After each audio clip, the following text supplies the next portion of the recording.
Om Namo Bhagavate Vasudevaya.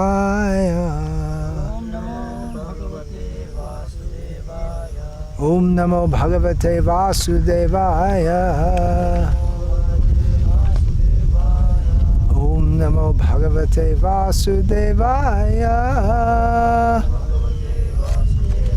Om Agyanatimirandhasya Gyananjana Shalakaya Chakshurinmilitam Yena Tasmai Shri Gurave Namaha.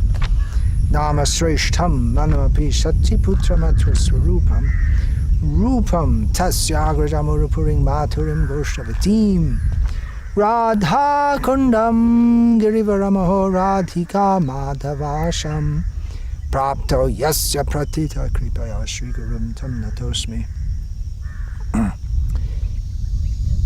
Vandeham Shri Guru Shri Yataf Padikamalam Shri Gurun Vaishnavanscha Shri Rupam Sagrajatam Sahagana Raghunatan Vitantam Sajivam Sadvaitam Savadhutam Parijana Sahitam Krishna Chaitanya Devam Shri Radha Krishna Padan Sahagana Lalita Shri Vishakhan Vitamscha Hare Krishna Krishna Krishna Hare Hare Hare Rama Rama Rama Hare Hare. Vishnu-sahasranama 678 Mahateja. So you're all familiar with the word Tejas. It's a common name, fairly common, not very common name. Known name, and it comes up repeatedly in Shastra, and it'll be there in Indian languages. Teja. It means, the Sanskrit dictionaries give the meaning as effulgence, light, and also power, valor, might, influence, glory, and also as semen. In terms of his being of great resplendence, this has already been discussed at the verse 43 of Vishnu-sahasranama. Tejo Duti Dhara Prakashatma. These are all names which relate to he being full of light. Still to come, some more names in this regard. Adityo Jyotiradityaha and Jyoti. In Bhagavad Gita, Yadaditya Gatang Tejo Jagad Bhasayate Kilam Yad Chandramasi Yad Chagno Tat Tejo Vidhi Mamakam. The light of the sun and the moon and fire comes from Krishna. So Mahateja, all light comes from him. How bright is the sun?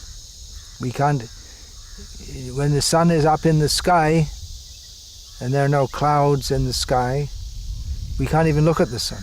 It's too bright and so far away. Such tremendous light, and that light is lighting the whole universe. But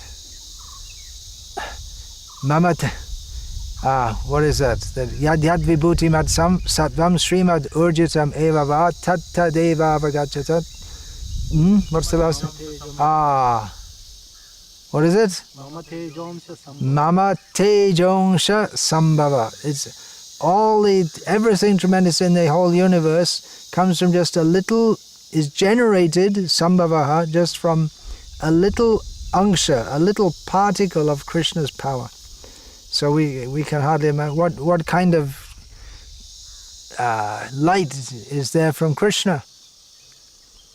If the light of the sun is only a tiny fraction of his light, we can look at a deepak. This we have in the night. We use here the little oil lamp. There's in yoga practice.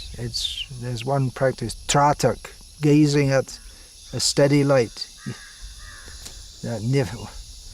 That's described in the Gita also, that, what is that, the deepa in nivatasta, yata deepa nivatasta. Okay. Yeah, just like the light in a windless place. So it's a very steady, so concentrating on that is one kind of yoga practice. So we can look at the little light like that, but that how much light is given out by a little, people living in modern life, they won't understand this analogy because everyone has electric lights. But here we're using little oil lamps. So how much is that, the light of that little flame compared to the light of the sun? Maybe some scientists could calculate. It's huge difference. Millions, trillions of times greater. So that sun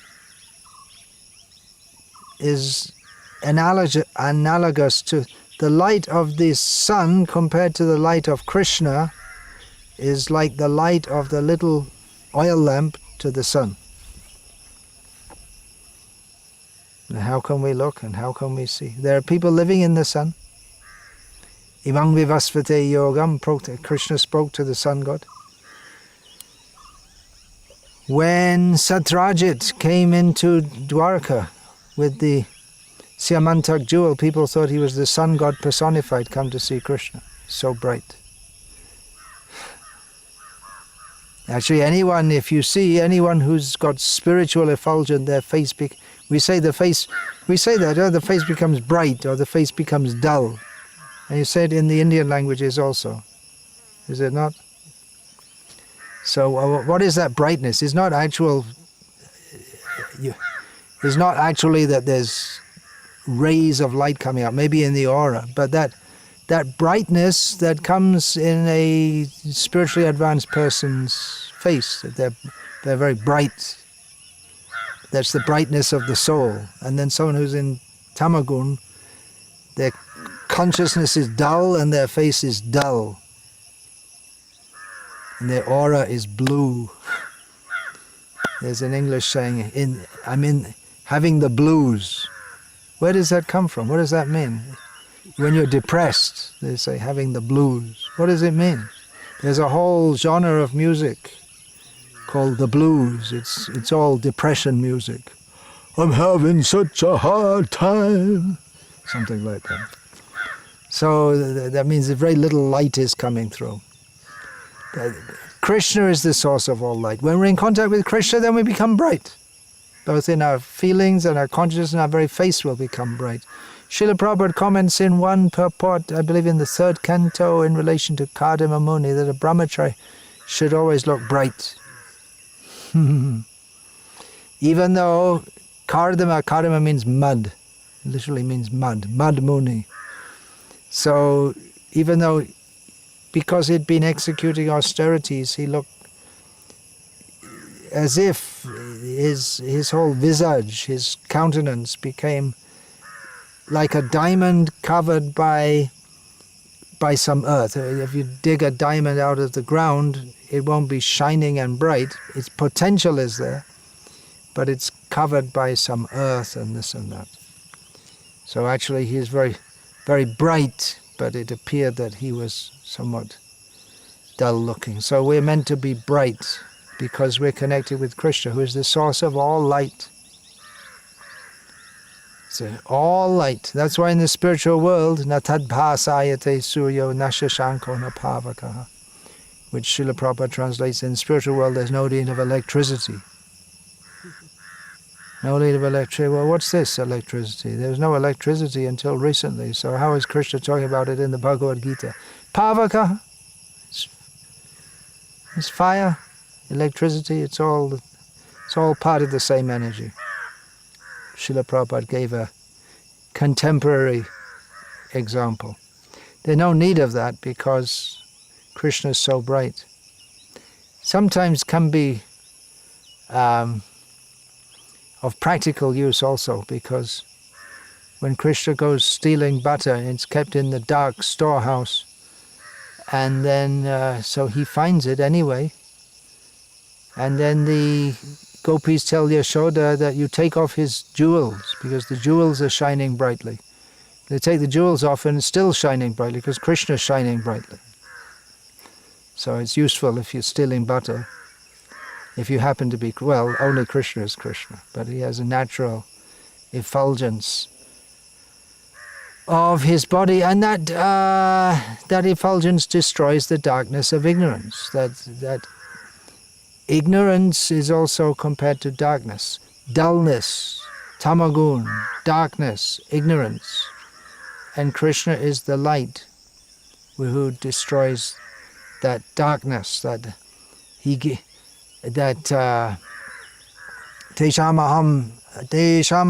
evanukam paratam aham agyan.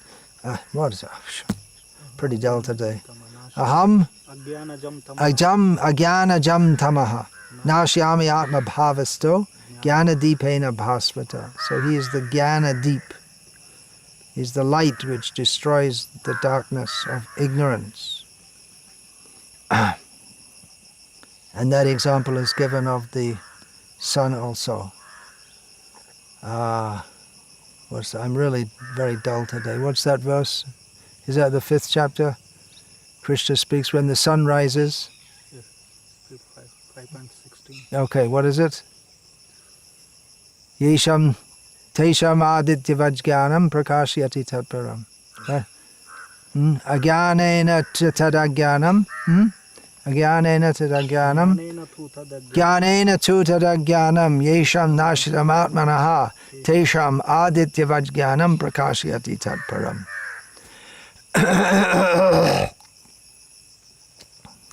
When the sun rises, then you can see things. In the darkness you can't see. So like that, we're in the darkness of ignorance, and when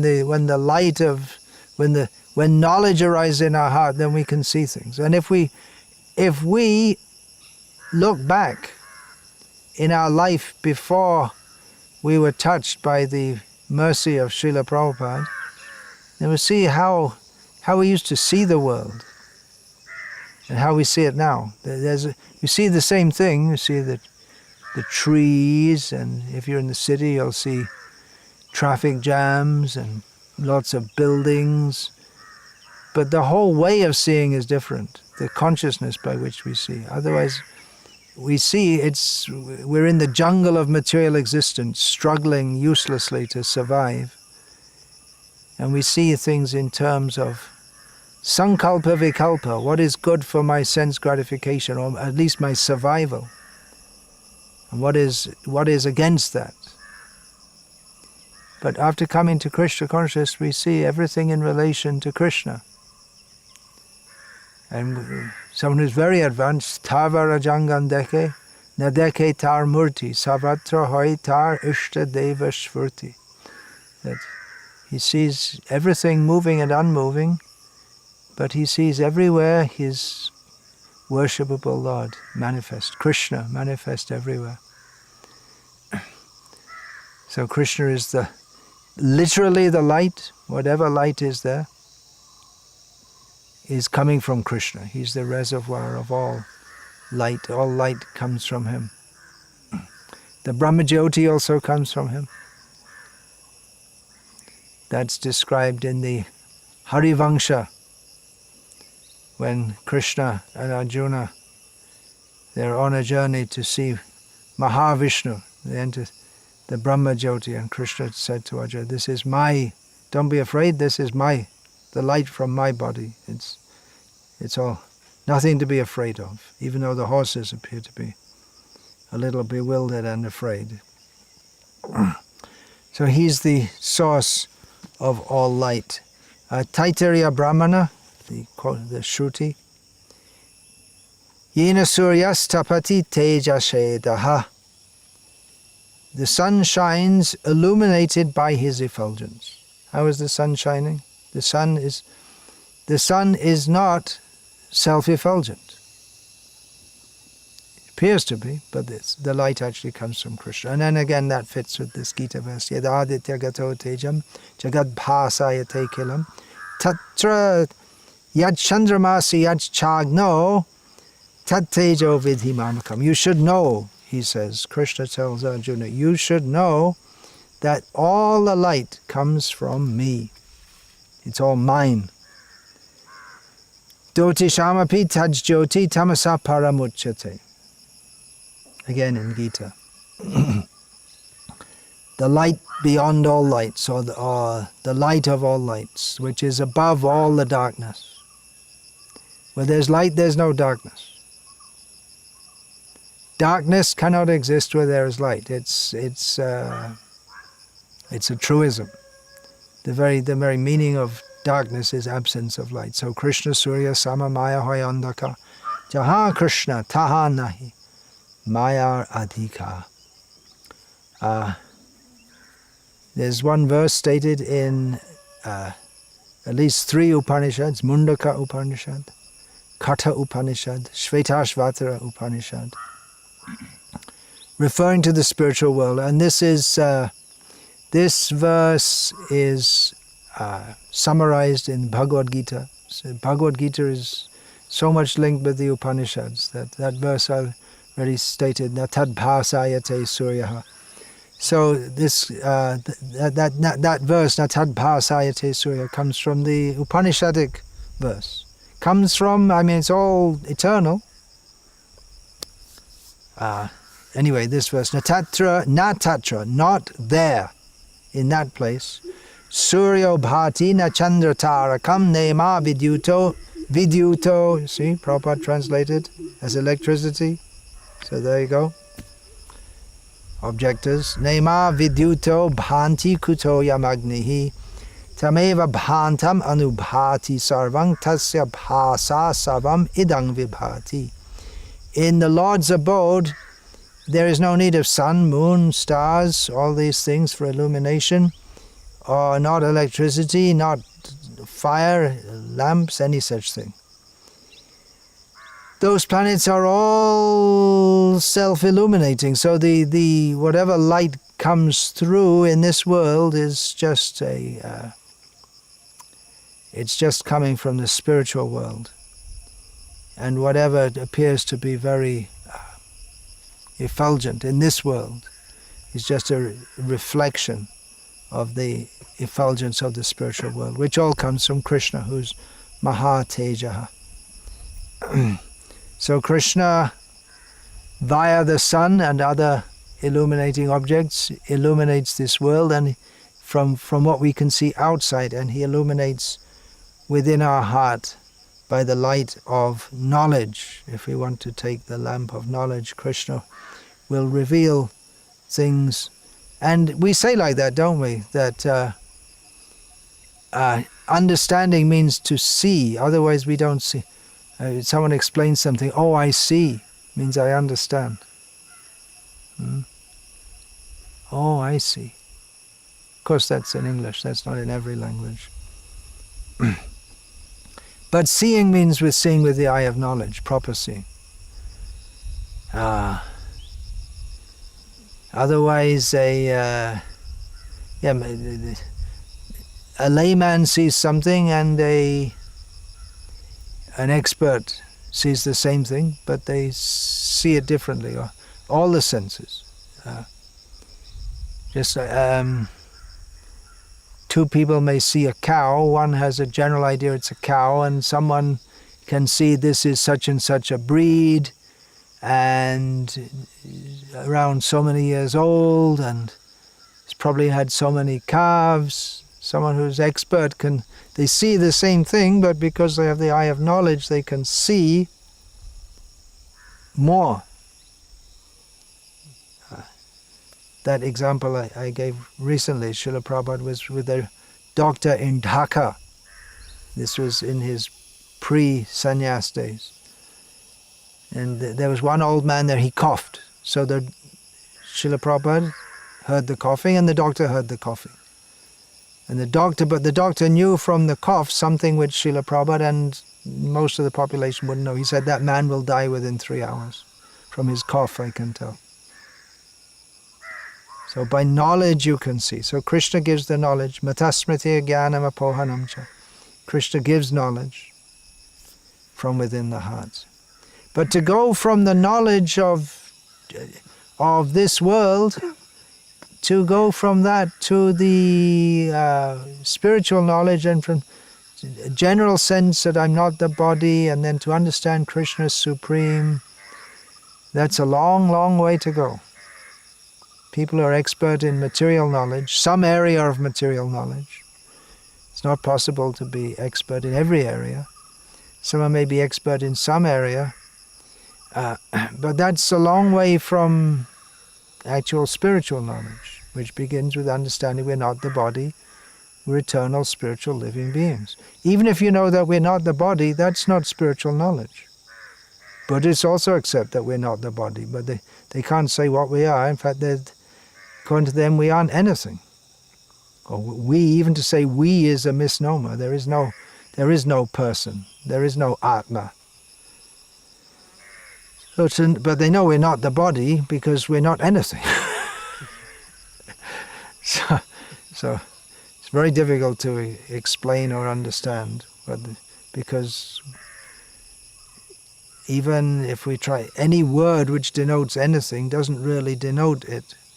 When we're trying to discuss something and understand something, we do so largely via the medium of words, and by words we form concepts in the mind, but when the words are supposed to correspond to have some meaning in relationship with something within our experience or within our imagination, not necessarily within our experience.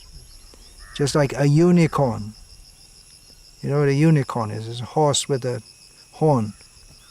There's no such thing within our experience, but it's within our imagination. Or we can conceptualize it. Most of you have probably never seen a black swan. Have you ever seen a black swan? I've seen in the zoo. It used to be a saying in English as a truism, all swans are white. But then they found in Australia black swans. They look just the same, but you don't hear. Anyway, you may not have seen it, but you can conceptualize it. A black swan. So every word that we say has some, what's the word they use in statistics? Some object. I can't remember exactly the right word. In reality, it may be tangible, like the river. We say river, there's something although getting to Plato here, that it's a riverish river. It has the qualities of a river. When we say river, it's nothing definite.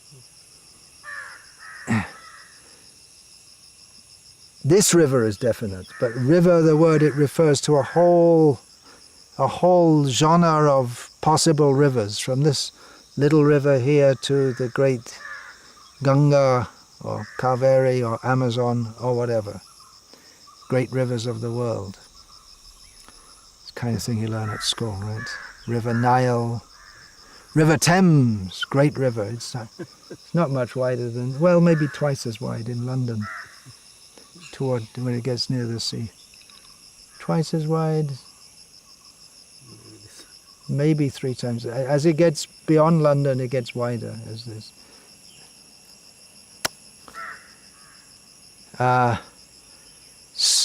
Then there are abstract concepts also, just like truth, love, mind, light. Is light an abstract concept? Is it a concept, or is it something tangible? Something you could argue about if you don't have anything better to do with your life. Anyway, the point is that every word has a meaning. Something that something like I say river, and what I think you think. So there's something tangible. But in Buddhism there's nothing tangible. So the words ultimately have no meaning, and nothing has any meaning. Nothing. It's just... of course, you have to go through great austerities and do meditation. If you fall asleep, you get beaten in some schools of Buddhism. It's a lot of trouble to understand that there's nothing actually there or here, or there's no here and there's no there, and there's nothing in between. So it's a lot of trouble to come to the understanding that there's nothing. But even you can't even say there's nothing, because if you say there is nothing, then there must be something which is nothing, if you get what I mean. There's some concept. What's there? No, there's nothing there. But even to say nothing, you have to think of something to think of nothing. And so it's the words completely fail. So if you say in English, if you say, well, there's, what did you get out of it? Nothing. You did so many austerities for so many years, and what did you get? Nothing. Sound like a good idea? I did it at last. I got nothing. Very, very strange. You should go and preach to the Buddhists. When they get a lot of zeros, they can put a 1 in front. Just put this 1 in front. That 1 is Krishna. So anyway, Krishna, he is the light. You'll see even Buddhists, if they're practicing properly, I was saying that the face becomes bright. If you perform austerities, become detached from sense gratification, the face can become very bright, even though they don't have any contact with Krishna, not directly. So another meaning of Teja means power, vigor, vitality. Can mean semen. Krishna is the Hambija Pradapita via Lord Shiva. He injects life into all living beings. So Shankara, he gives this meaning in his interpretation. This is his brilliance, that he's so powerful. We can say someone who's very powerful, we can say that they're also very... the great commander-in-chief in the battle shone forth in the battle by his prowess. We can say like that. He's like a shining light in the battle. Everyone, the soldiers on his side look to him for inspiration. Shankara says, Krorya, what does that mean? Krorya, you know the word akrura. So what does Krorya mean? Cruelty. So this is the one quality of Krishna. Krorya Shoryadibi, cruelty and heroism, beginning with Dharmai Mahadbi Samalankrita iti va Mahatejaha. So his cruelty toward the demons. Vinashayata dushkritam. His cruelty, of course his cruelty is his mercy on them, because that's what they need.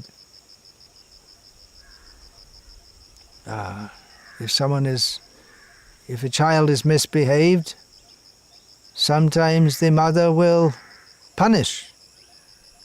It appears to be cruelty. The child may cry, why is the mother being so cruel? But it's meant for the good of the child. There's a difference between the punishment of the mother and the punishment of the bully at school. It's a different thing. And there's sometimes you'll see pictures of Yashoda holding Krishna's ear with an angry look on her face, and Krishna, little Krishna looking, ooh. He's being punished as Mother Yashoda tweaks his ear, being very angry with him for his misbehavior. So that punishment is the punishment of someone who It appears to be cruel, but it's meant for the benefit of the child, because she wants her child to be good in future and at the present also. So Krishna, he punishes the demon. So that's he's very powerful in conquering the demons. And there are so many instances when Krishna was present in this world of how he conquered over all the demons. Baladev Vidya Bhushan, in this series of names, he's commenting in relation to Krishna's mercy upon Maharaj Muchukunda. So he says in this regard, the name Mahateja describes that, well, when Krishna entered that cave where Muchukunda was sleeping, so naturally he lit the cave by his effulgence, and after Muchukunda had killed by his teja, by the light and the power from his eyes, had killed Kala, the Yavana, Muchukunda prayed to Krishna, and among his prayers he said there, Kingsvit tejasvinam tejo bhagavan va vibhavasuhu. Are you not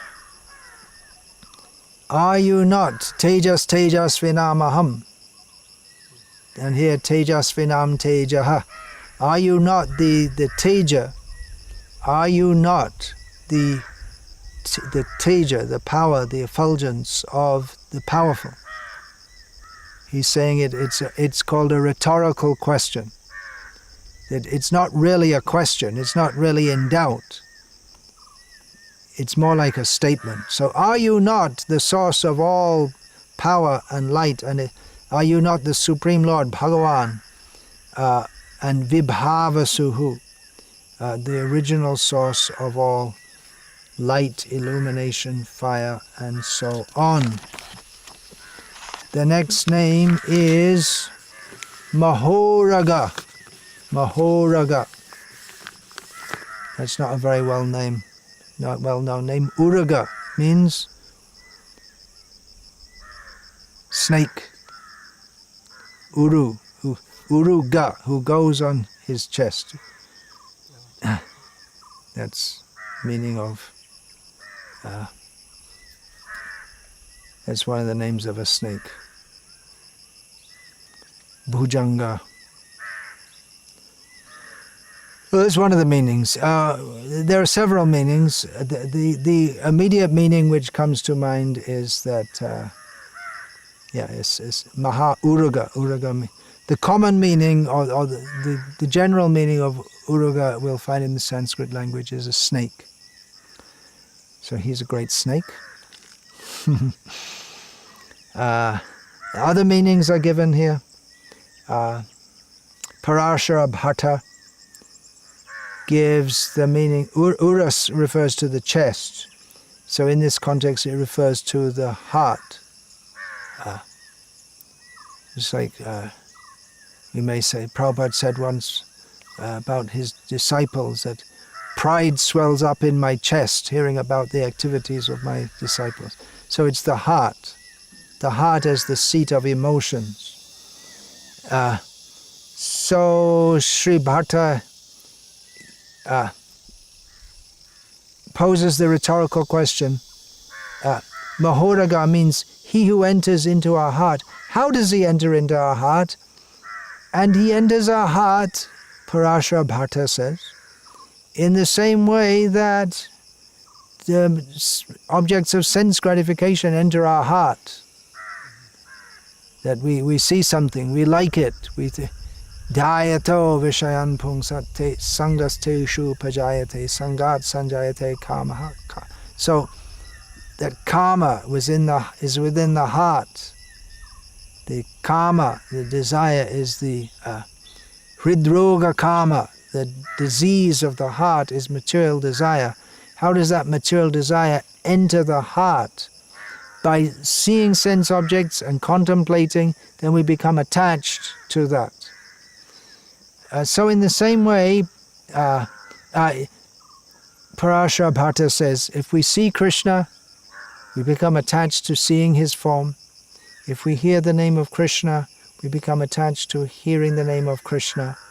And in this way, Krishna enters our heart through the senses. So the whole idea of the Krishna conscious process is to fill our consciousness with Krishna. That's Krishna consciousness.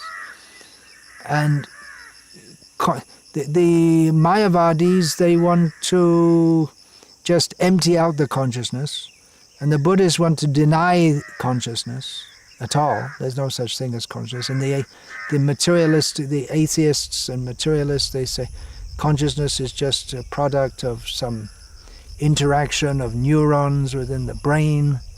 So, but purified consciousness means coming into contact with Krishna. So the whole idea, sadhana, is to, an association with devotees, is that the only sense objects which we'll come in contact with are connection with Krishna. And hearing is very important, just to align our consciousness with Krishna. Otherwise we see the world and we think, let me enjoy it. But then we hear, no, we're not supposed to enjoy it. We're supposed to serve in the world, use everything in the world for Krishna. So hearing is very important for that point. So the Krishna, the sadhana, what do? In the sadhana, we see the forms of Krishna, we chant the names of Krishna, we take prasadam of Krishna. The whole process is to bring us in contact with Krishna, so that the objects of the senses are not presented to us in a way for our sense enjoyment. These communities that we want to develop on the order of Srila Prabhupada, these communities are meant so that devotees can come to live together and remind each other of Krishna. Matchita madgata prana bodhayanta parasparam katyantas chamang nityang to shanti charamanticha. Devotees live with each other, they talk about Krishna with each other. That doesn't happen if you're working in an office with materialistic people. It's not allowed to happen. Come on, we got important things to do here. Got work to do. We got to. The companies, we got to make more profit. Come on, work hard.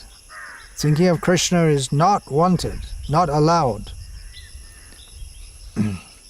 So these communities are the opposites. Don't talk of Maya.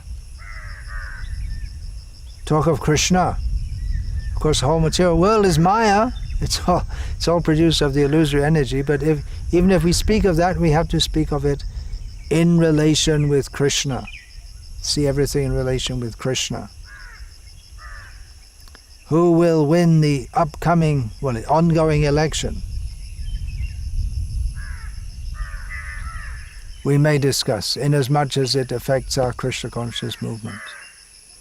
Not much. The great hope of, how long ago was it? 5 years ago? That new government will come in and all of a sudden India will become Hindu. Everything will be wonderful. Didn't happen. Surprise? Read the Bhagavatam, Prabhupada commentary, that the politicians will promise sense gratification and they'll always disappoint the voters. Prabhupada wrote this in 1962 or 3. It's not going to change. Same thing going on. So these communities are meant for Krishna, Krishna, Krishna. We all live together and be Krishna consciousness, in Krishna consciousness. Another meaning is that he has a great heart in blessing even very fallen people.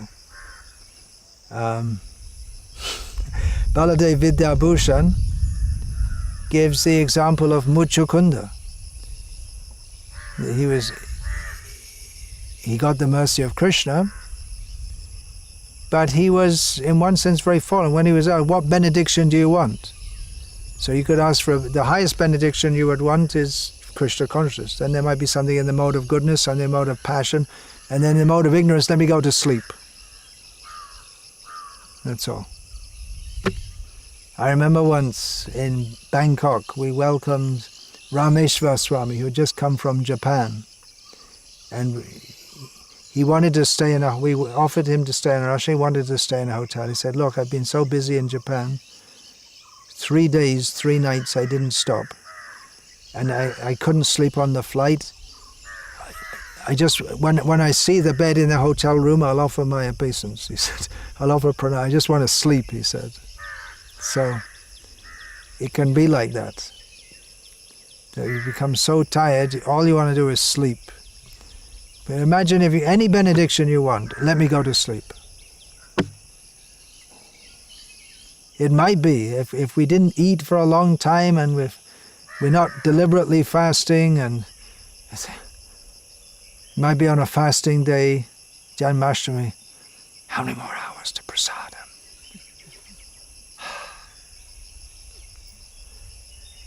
So if we could have that eagerness, Kobe hobe bolo shede nama, amar aparad haguchi, shuddhaname ruchi, kripa bale hobe hridaye sanja. When will my heart be purified, free from offenses, so I can actually relish the holy name, pure holy name? Dekite, bhulibo bakove, nija stula parichay. When will I give up my material identification? Bhaktivinoda Thakur prays. Just forget it. Just forget I belong to this world at all. Seeing it, but just forget it. So, Krishna was very merciful to Muchukunda. Baladev Vidyabhushan uses the term bhakta pranayitva, love for the devotee. His love for the devotee. Of course, Muchukunda came in a great family. So Krishna also thinking of his devotees, that the family line. That someone is in a good family. A family of devotees? Why should they be?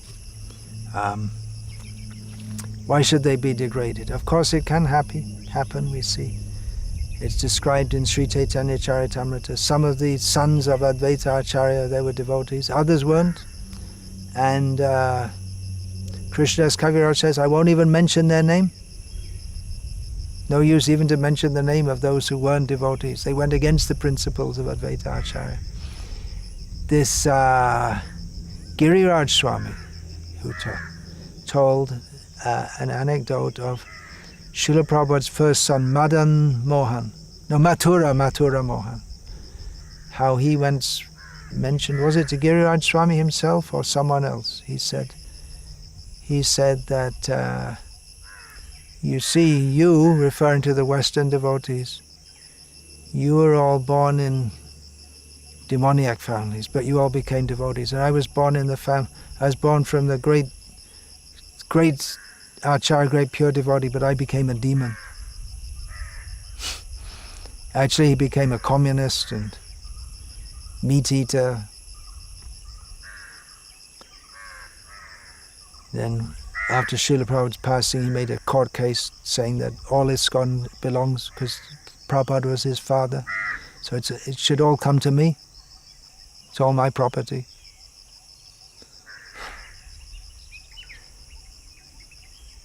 Anyway, Baladev Vidyabhushan goes on to explain that the name Mahoraga describes the Lord's love for his devotees and his personal association with them, face to face. And Vidyabhushan quotes from the Shastra. When the Lord appeared, he gives the example from Ramachandra Lila, Ram Lila, the love between the Lord and his devotees. He embraced Guha, the king of the Nishadas, untouchable. If you touch adrisha, not only asprisha but adrisha, not to be touched, not to be seen. If a Chandala touches your shadow, you become contaminated. And Ramachandra embraced him because of his great love, overstepping all such considerations. On the other hand, he killed Ravana, who is the son of a great rishi, Brahmin family. So he embraced, and he performed the funeral ceremony of Jatayu. Jatayu, we've got crows here. They're pretty bad. Huh? Yeah. But the crows are, they, really inauspicious sound. There is a bird which is more inauspicious than the crow. It's the girdra, or the vulture. So Jatayu was a vulture. But Ramachandra personally performed his... You don't perform a funeral ceremony for a vulture, but you do for a great devotee. So Rama, he did that. The house of Shabari. Shabari, the very name gives the idea of, in the same category as Guha, just forest hunters. But she was a great devotee. So even though Shabari gave him forest fruits, and according to legend, she tasted them to see if they were good enough to eat before she gave to him. But he took them. So in this way he showed his great love for the devotees, even if they appear to be very low in human estimation. That was a great quality of Srila Prabhupada. This Krishna consciousness movement, as we have it today, could not have happened if Srila Prabhupada had not had so much love for the people who were so far away from any culture. So many Indian people were shocked when Srila Prabhupada first brought Western devotees to India. And he saw that he'd given them Brahmin initiation. For a start, you don't make someone a Brahmana who's not born in a Brahmin family. What to speak of these people? They're wearing the cloth of a sadhu, but they have no culture. They don't know anything about any culture. They eat with their left hand and get angry at people over nothing and all kinds of things, completely out of the culture. And they were shocked. How can you call them sadhus and Brahmins and Hindus? But Prabhupada said, no, they're devotees. They're fully devoted. And he stood up for them, and in course of time, they have improved, and following the culture, and they can, people yata, what is that? Yata kanchan samyati diksha. What is that? Kangshang rasa vidhanataha tata diksha vidhanena dvijatvam jayate nrinam. That just as it seems impossible, you can convert base metal to gold, but it is possible by an alchemical process. So in the same way, any human can be made into a Brahmin, and Prabhupada actually showed that. That was a verse quoted by Sanatana Goswami, but Prabhupada actually did the alchemy. He was a chemist, pharmacist, but he did this spiritual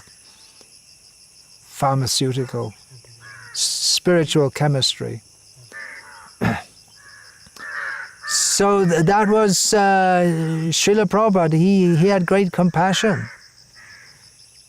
So devotees, they didn't live up to the standard so many times, but Srila Prabhupada was merciful, and he was willing to. It's all right. I leave them. A crow will. It's all right, Jiva. It's all right. Yes. Swabhava Jaina Kaunteya, everyone acts according to their swabhav, right? So they've also got their swabhav. Just don't get born as a crow, that's all. Hare Krishna!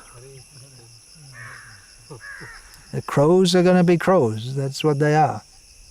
You ever seen a crow pecking out the eye of a dead body? You used to see on the Ganga. the dead bodies floating down. And once I saw a big puffed up dead body and a crow taking out enjoying as it's floating fast down the Ganga. You don't see that kind of thing nowadays because India became more civilized and they don't allow you to throw dead bodies in the Ganga anymore. That used to be one way of jala samadhi, that sadhus, they like that my body will be thrown in the Ganga or in the Jamuna. That's it. And then no burning, no burying, nothing. Throw in the river, and then the crows will eat, the turtles will eat, the fish will eat, like that. Finished. Easy. Ecological. It's not allowed anymore.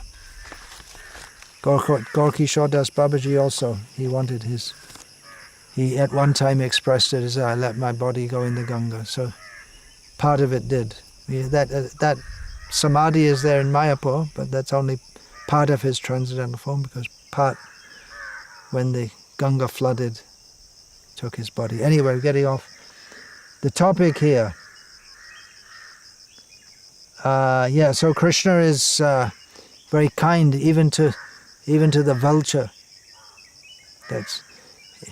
But to the great king Duryodhana, he wouldn't accept his invitation. It's a very great insult, isn't it? If someone invites you and you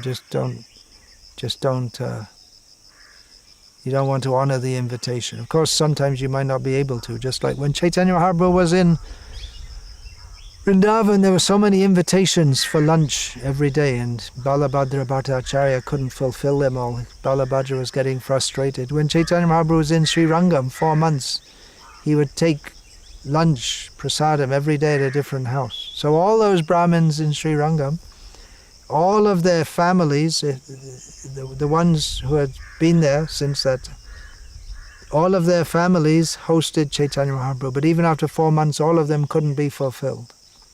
So he's very kind to the devotees. Why did he eat in their houses? Not because they were Brahmins so much as that they were devotees. That was the point. So, where are we? Mahoraga. He's very kind. Krishna is very kind. Then Uraga. Uraga means a snake. It moves on his chest. Like that. That's how it gets there. Every word in Sanskrit, it's not just like we have a word in English, snake. There may be some etymology, but it's all gone and forgotten. And often the word, the original meaning, it completely changes away from its original etymology. But in Sanskrit, as every word comes from a root. So therefore we have padapa for tree, drinking by its leg. It has a meaning. Vriksha means that which is for cutting. So every Krishna means who attracts. So every word has some meaning. So Uraga, the great snake. So Shankaracharya in his commentary says this refers to Vasuki. And Bhagavad Gita, Sarpanamapi Vasukihi. And then again, just in the next verse, Anantas Chasmin Aganam. I am Ananta. Among the Sarpas, he is Vasuki. And among the Sarpa means a regular snake, and a many-hooded snake is called a naga. Although here in Kannada language, naga just means any snake, is it not? I know because once... Sarpa is common snake, poisonous snake is called naga. Poisonous snake is called a naga, I see. And sap is just a regular snake in Kannada.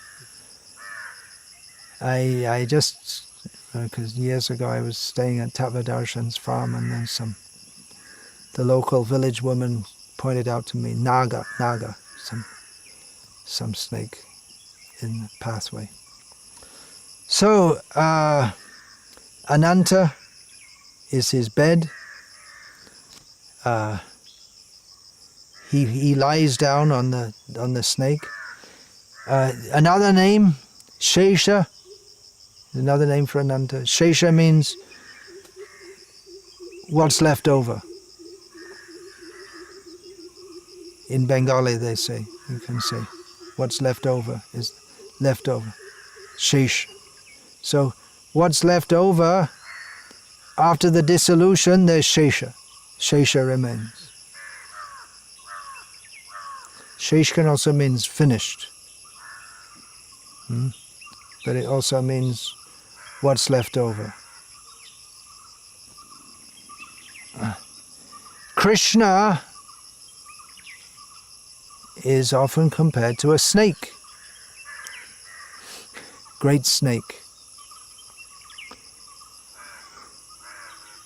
In the Govinda Das, the Vaishnava, Gauriya Vaishnava poet, in one of his songs, one gopi speaking to another says that Krishna is a snake who's slithering around in Vrindavan. Watch out for that snake, because he'll coil himself around. He's just like the snake goes for the sandalwood tree.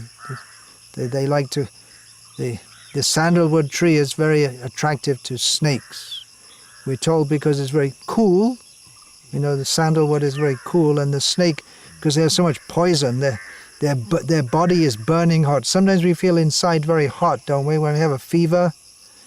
Outside the temperature may be cool, but we feel just like we're burning. So a snake often, when they have that poison, they feel like that, so they coil themselves around the sandalwood tree. So one gopi warned another, you be careful of that snake, Krishna. He's going around Vrindavan, because my heart is very cool and fragrant like a sandalwood tree, but Krishna wrapped himself around the tree of my heart, and then the bird of dharma flew away. This is the kind of language used in poetry to describe Krishna. In the Bhagavatam also, Krishna's arms, the gopis compare Krishna's arms to the beautiful round shape of a snake.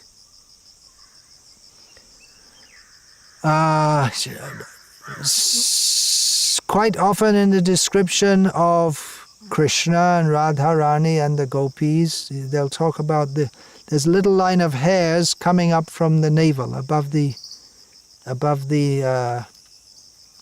what's that called? The nabhi. That little line of hairs. So that's often compared to, as a snake comes out of the hole. So that line of hairs is Krishna, is compared to Krishna. Is a black snake. So that's another way Krishna is compared to a snake. The line of hairs coming out of the hole. From the Nectar of Devotion, description of Krishna. Now, what are some words we'll use to describe Krishna? He's very kind, very beautiful, very sweet, very loving. These are words to describe Krishna, right? Okay, here's another description of Krishna by Rupa Goswami Prabhupada. It's completely authorized. Okay, this is a description of Krishna. A person who is very envious, proud, easily angered, restless and complacent is called Dhirodatta by learned scholars. There's even a word for it. This aspect of Krishna's character. You're looking, scratching your, can't work it out. Well, don't worry. No one worked it out. No one can understand it. How can he who is the most merciful, the most kind, the most beautiful, the most gentle, the most loving also be envious, proud, easily angered, restless and complacent? But learned scholars say, such as Rupa Goswami, such qualities were visible in the character of Lord Krishna. Because when he was writing a letter to Kala Yavana, Krishna addressed him, he's writing to the king of the Yavanas. My dear Kala Yavana, you are just like a sinful frog. Not very good diplomacy, huh? You go to meet the head of state of another country, and, yes, you're a sinful frog. Okay? And Krishna said, you should go and find some dark well to live in, because there's a black snake called Krishna, who is very eager to devour all such sinful frogs. By the way, Kalayavana, if you don't believe me, I can destroy all the universes to ashes just by looking at them. What to speak of swallowing a frog like you. So watch out. Watch out for that snake, Krishna. Hare Krishna. Watch out for that snake. Yeah, we want to be bitten by that snake, Krishna. Oh, there's one more meaning,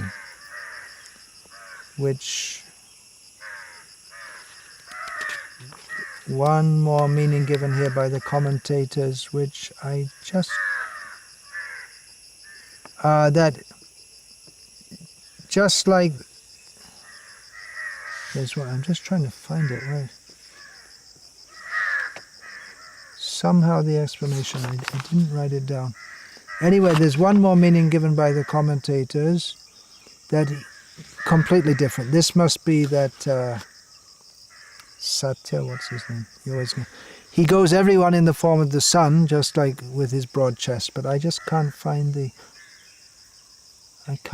explanation. I must have inadvertently deleted it. Anyway, what is to be done? Things like that happen. Was that at the end of Vishwacharya's Gita commentary, was it? Oh, Was it Baladev Vidyabhushan, his Gita commentary? The last few pages got eaten by a rat. So he said, well, I think it's Vishwanath, wasn't it? It's Vishwanath, he's more like... So he said, well, I'll just take it as Ganesh's rat, and it's his mercy, and I'll just leave it unfinished.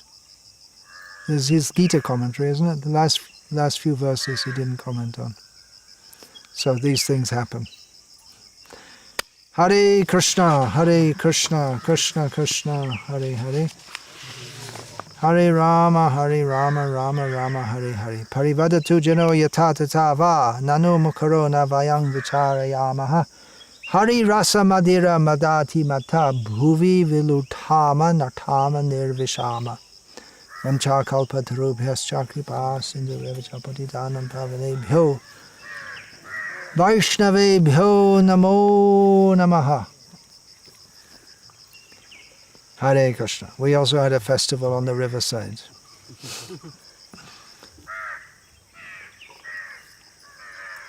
They'll come and they'll find all the little bits of bones with little... Ugh.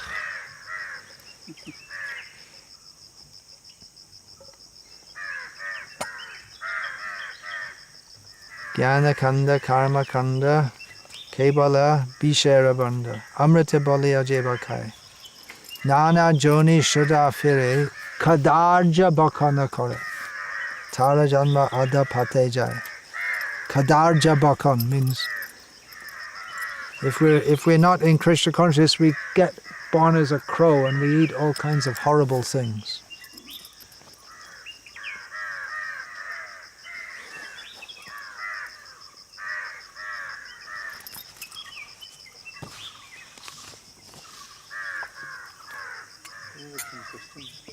Question? Yeah? So this effulgence from the sun, if it is from the spark of Krishna, so that light itself, is it spiritual? The light of the sun, is it spiritual if it's coming from Krishna?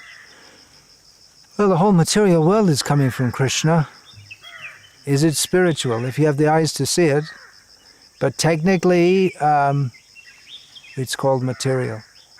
If you have the eyes to see, everything's coming from Krishna. Sometimes it is described as reflection of Brahma Jyoti. Yeah, reflection of the Brahma Jyoti, yeah. But reflection, the material world is a perverted reflection. Is the sun reflected in the pot the sun? No, it's a reflection. It's not the sun. In one sense you can say it's the sun. It can't exist without the sun, and it has the form of the sun, but it's not the sun. Material means forgetfulness of Krishna. So if when we see the sun, we think yadaditya gato tejam jagat bhasayate kilam yad chandramasi yad chagno tat tejong, what is it? Tat tejo vidhi mamakam. If we think like that, then we can see in relationship with Krishna. Otherwise, we don't. Then it's material. Tat tejo vidhi mamakam.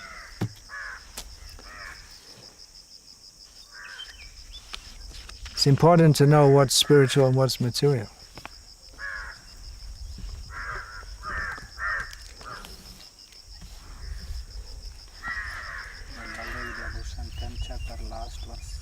He says, Yachakti Leshad Suryadya Bhavati Ugra Tejasa. Ugra Teja of sun comes from... Just a little there, yeah, that's a good point.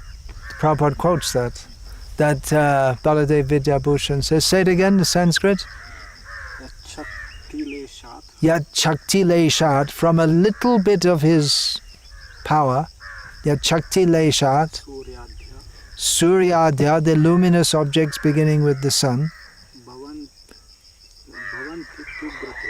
Bhavantyatya Yugra Tejas, they become very powerfully bright.